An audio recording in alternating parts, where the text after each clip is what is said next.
English as an additional language pupils, what are the challenges of learning English? Firstly, English is a very challenging language to learn, full stop.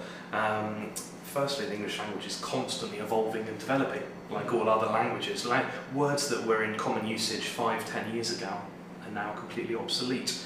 Secondly, English, the amount of vocabulary in English is vast. We have hundreds of thousands of words in the English language, and we also have hundreds of thousands of words, homophones, homonyms, words that are spelt the same yet pronounced differently, words that are spelt the same yet have different meanings, and we have this massive irregularity with the language as a whole.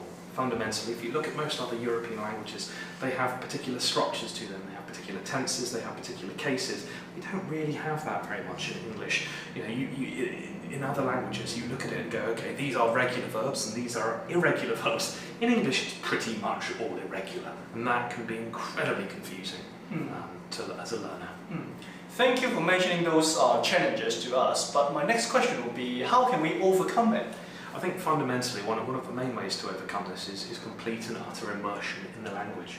To really truly understand a language, you know, a student in an ideal world would come and spend some time living in England, interacting with English people on a daily basis, and failing that, engaging rigorously in one-to-one tuition, group sessions tuition, but on top of that spending a lot of their time reading English literature, watching English films, reading English newspapers, and listening to English music, and as well as speaking as much English as they can, ideally with native speakers of the language, to get the rhythm of it, to get the tone, and one of the hardest things for me to grasp with the language is the sense of humour. The English sense of humour is particularly strange, and I think once you've got that, you've truly mastered the language. We know that there will be lots of challenges of learning English as an additional language, but is there any strengths for Chinese students that they can think of?